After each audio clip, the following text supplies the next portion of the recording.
50 साल का रिकॉर्ड तोड़ दिया है। जनता को जातियों में, धर्मों में बांट बांट कर, फूट फैलाकर, आपसी नफरत फैलाकर यही काम किया। ये हरियाणा है प्रधान, ये हरियाणा है, यहाँ न्याय होगा।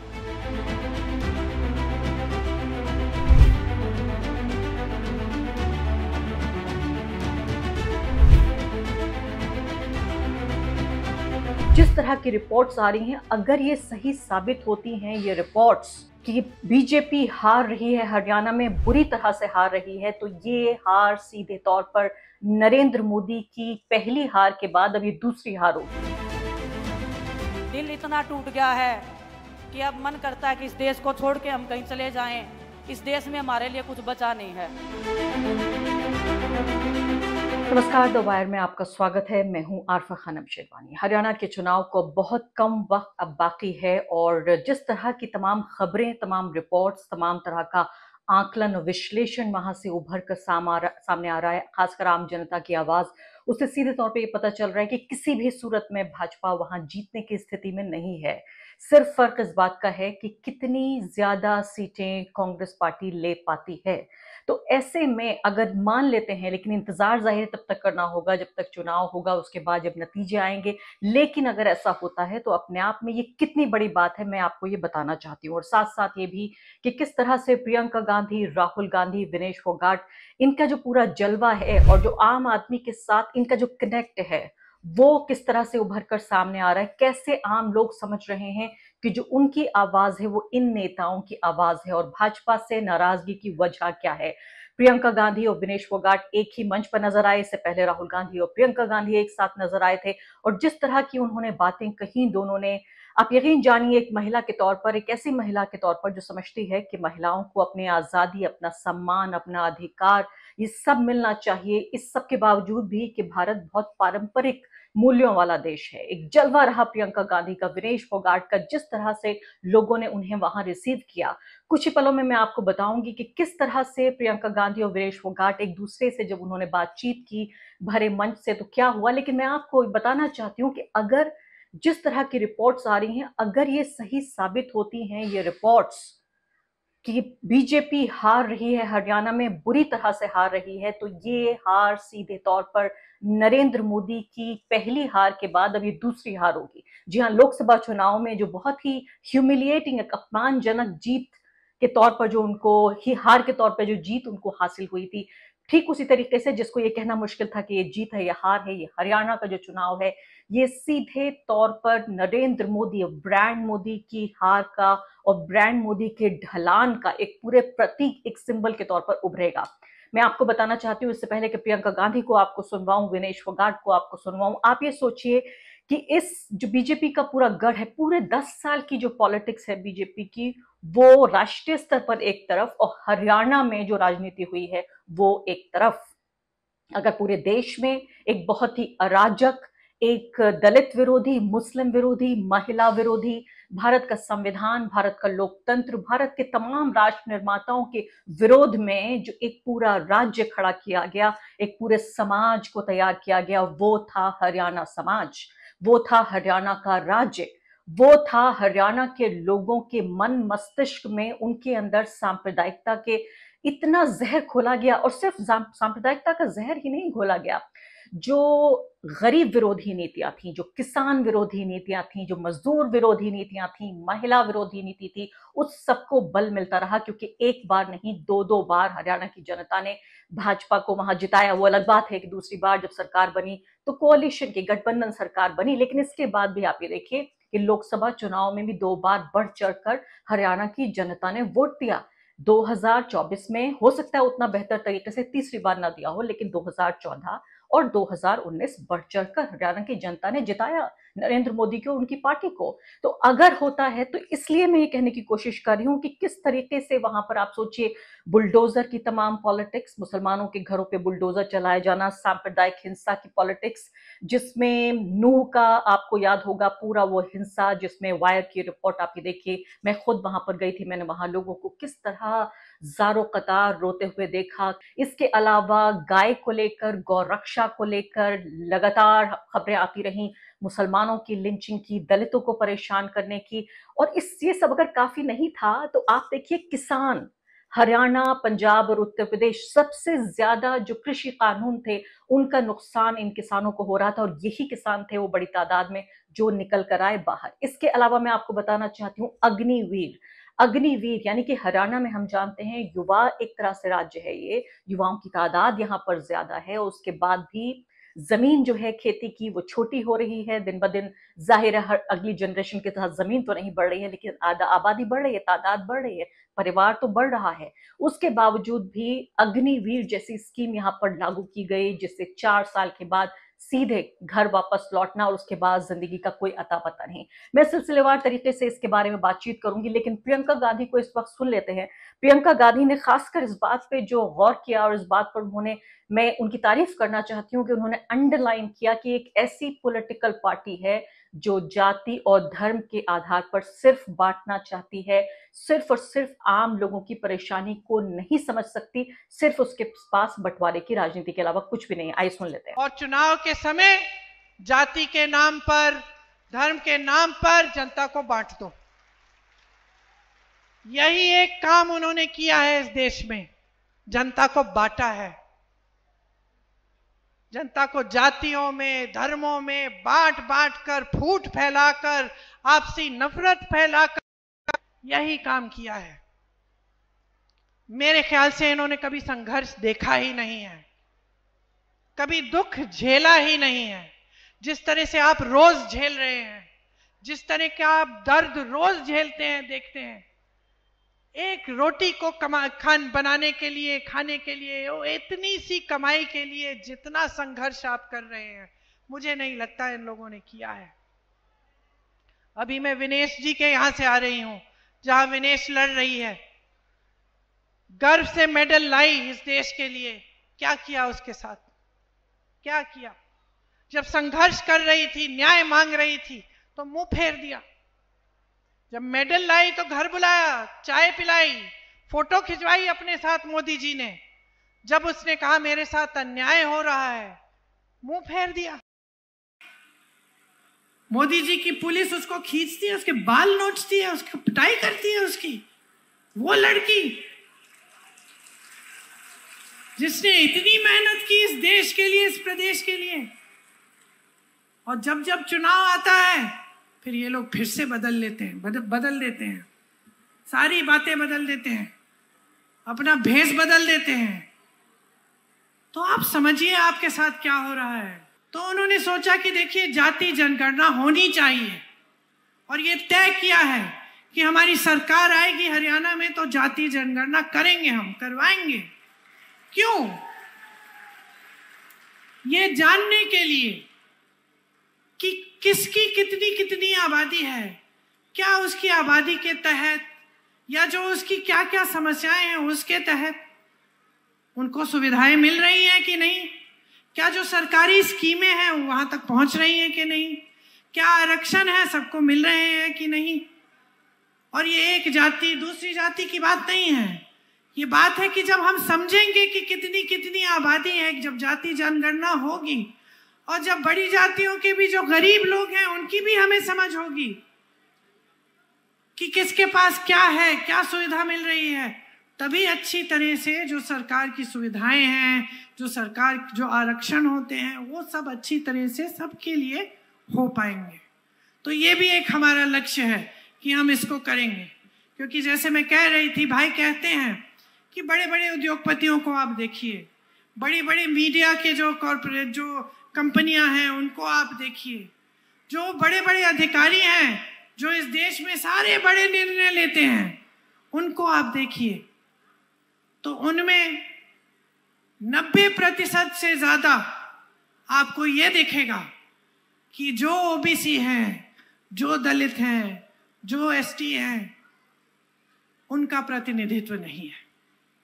तो वो चाहते हैं कि सब आगे बढ़े, एक साथ आगे बढ़े, सबका विकास हो, और जैसे हमें हमारे संविधान में लिखा है वैसे ही होना चाहिए कि सबका समान अधिकार हो। इसीलिए सबको एक वोट दिया गया है संविधान में। और आज भाजपा के नेता बड़े से बड़े नेता मोदी जी की तरह, उनके मंत्रियों की तरह पिछले चुनाव में क्या फैलाने लगे कि संविधान को बदलेंगे, कि उनको सत्ता फिर से मिलेगी तो संविधान को बदलेंगे। इसका मतलब है कि आरक्षण को कम करेंगे। इसका मतलब है कि ये जो सारी लैटरल एंट्रियां हैं वो बढ़ेंगी। जैसे सेना में अग्निवीर करना चाहते हैं, उसी तरह से अलग अलग उद्योगों में ठेकेदारी पे काम दे रहे हैं ताकि आपको पूरी सुविधाएं नहीं मिले, आपको आरक्षण नहीं मिले। तो अगर आपको न्याय चाहिए, आपको ऐसी सरकार चाहिए जो आपके लिए नीतियां बनाए, किसी बड़े उद्योगपतियों के लिए नहीं, अपने मित्रों के लिए नहीं, जो आपके लिए नीतियां बनाए, जिससे आपको अच्छी सुविधाएं मिले, जिससे आपका जो पैसा है, आपकी जो संपत्ति है इस देश की, वो आपके जेब में जाए, तो आप कांग्रेस को समर्थन करिए। और अब बात विनेश फोगाट की और उन तमाम महिला पहलवानों की जिन्होंने आरोप ये लगाया कि उनके साथ भद्र व्यवहार किया गया, उनके साथ एक तरह से बदसलूकी की गई ब्रजभूषण सिंह के साथ के जरिए, और उनकी एक पूरी जो टीम थी उसको भी कहीं ना कहीं एक तरह से वो भी इस दायरे में आए, विनती भी दी की, चुनौती भी दी, उन्होंने एक तरह से अपील भी की। इस सब के बावजूद सब कुछ नाकाम रहा। और विनेश फोगाट के साथ आपको मालूम है कि ओलंपिक में अभी जो हुआ, जिस तरह की नाइंसाफी उनके साथ हुई है, ये अभी तक भी इस बात को लेकर कोई हम एक फाइनलिटी के साथ नहीं कह सकते इस बात को कि उनके साथ हुआ क्या। आखिर उनके तमाम मेडल छीने जाने, उनके वजन बढ़ने, इस सब के बीच इतनी बड़ी मिस्ट्री है कि सीधे तौर पर ये किसी राजनीतिक साजिश, यकीन जानिए मुझे इससे कम तो ये प्रतीत नहीं होता। वो अलग बात है कि गवाह और सबूत जाहिर है वहां तक, ओलंपिक तक पहुंचने के लिए हमारे पास नहीं है। और इसके अलावा सिवाय ये है कि जो एक कॉमन सेंस है वो इस बात को पूरे तरीके से बताता है कि क्योंकि राजनीतिक एक तरह से विपक्ष के तौर पर, एक राजनीतिक विरोधी के तौर पर विनेश फोगाट को देखा जा रहा था और उनके साथ के तमाम पहलवानों को भी, तो इसलिए एक तरह से उनको जो समर्थन मिलना चाहिए था वो नहीं हुआ। दुश्मनी एक तरह से उनके साथ बरतने की पूरी कोशिश हुई। विनेश फोगाट को जब मैं सुन रही थी इस रैली में, जहां प्रियंका गांधी भी उनको सुन रही थी, आप यकीन जानिए कि रोंगटे खड़े हो रहे थे। वो कह रही थी कि वो बड़ी ही सेंटिमेंटल हैं, बड़ी भावनात्मक व्यक्ति हैं, और मैं सोच रही थी कि मुझ में और उनमें एक ही ये बात है कि चाहे राजनीति हो या समाज हो, भावनाओं के बिना बात करना, भावनाओं के बिना मुद्दों को समझना, समाज को समझना मैं भी अपने लिए असंभव समझती हूँ। विनेश फोगाट ने कहा कि प्रियंका गांधी ने जब उनसे मुलाकात की, उनको मिलने के लिए बुलाया, वो ऐसा वक्त था जब वो ये सोच रही थी कि दीदी, उन्होंने कहा, मैं कह रही थी कि दीदी क्या हम ये देश छोड़ के चले जाएं, क्या मैं यहाँ से चली जाऊं। यानी इतना मन भर चुका था विनेश फोगाट का कि उन्होंने सोचा कि क्यों ना देश छोड़ के चली जाऊं। इस पर प्रियंका गांधी ने उनको ये जवाब दिया। उन्होंने अपने पिता की हत्या के बाद के दिनों का उदाहरण दिया और कहा कि यही देश, यही समाज तुम्हारा समर्थन करेगा। उनको ढाढ़स बधाया, उनको हिम्मत बधाई। और ये सीधे तौर पर इससे पता चलता है कि किस तरह से गैर राजनीतिक स्तर पर भी उन्होंने कहा कि प्रियंका गांधी उन लोगों में से एक थी, और खासकर उन अग्रणी लोगों में से थी जब ये जंतर मंतर पर प्रोटेस्ट कर रहे थी ये पहलवान लोग, तब वहां उनसे मिलने पहुंची। जब बहुत सारे लोगों ने कहा कि राजनीति है ये, किसने सोचा होगा कि उस वक्त कई साल पहले की जो घटना है, उसके बाद विनेश ओलंपिक्स में जाएंगी, उसके बाद वो रिटायर हो जाएंगी, उसके बाद वो राजनीति में आएंगी। ऐसा लगता है इतना ज्यादा दूरगामी तरीके से जाहिर कोई नहीं सोचता। प्रियंका गांधी सिर्फ एक महिला से महिला का दर्द समझते हुए, और ये एक जिम्मेदारी है, ये पॉलिटिकल ऑपोजिशन की, जो राजनीतिक विपक्ष है, ये उसकी जिम्मेदारी है कि उसको जो सरकार की गलतियां हों और सरकार की जो पीड़ित हों उनको समर्थन देने का काम करें। और इसलिए प्रियंका गांधी गई। और मैंने जब वहां विनेश फोगाट से बातचीत की थी, आप वायर की इस रिपोर्ट में देखिए, तो सीधे तौर पे पता चल रहा था, जब 1 to 1 आंखों में आंखें डाल के हम एक दूसरे की बात कर रहे थे, दोनों की आंखों से आंसू ज़ारो कतार बह रहे थे जब विनेश अपनी पूरी गाथा सुना रही थी इस इंटरव्यू में। इस बहादुर लड़की के, वाकई हरियाणा की पूरी जनता जिस तरह से विनेश को अपनी बेटी, अपने घर की लड़की समझती है, उस पर मुझे कभी कभी अचंभा भी होता है कि पूरा राज्य एक लड़की को किस तरह से अपने गौरव का प्रतीक मानता है। विनेश को सुन लेते हैं। दीदी ने मिलने बुलाया था, मिले थे, हम सभी बैठे थे, तो हमने दीदी को बोला कि दीदी दिल इतना टूट गया है कि अब मन करता है कि इस देश को छोड़ के हम कहीं चले जाएं, इस देश में हमारे लिए कुछ बचा नहीं है। इतनी अगर गहरी बात हमने किसी को बोली है तो ये आप समझ लीजिए कि वो परिवार से भी बढ़ के वो इंसान है जिसको मैंने अपने दिल की बात उस टाइम पे उनके सामने खोल के रख दी थी।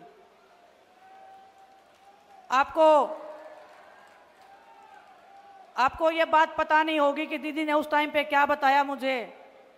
उन्होंने अपने भी एक पर्सनल बात मुझे बताई। हम सब खिलाड़ी वहाँ पे थे, बजरंग भी था, साक्षी भी थी, कि जब उनके फादर के साथ में दुर्घटना हुई थी, उनको भी ऐसे लगा था कि ये देश मेरे साथ न्याय नहीं कर रहा है, इस देश ने मेरे को इंसाफ नहीं दिलवाया, हमारे परिवार को इंसाफ नहीं मिला है।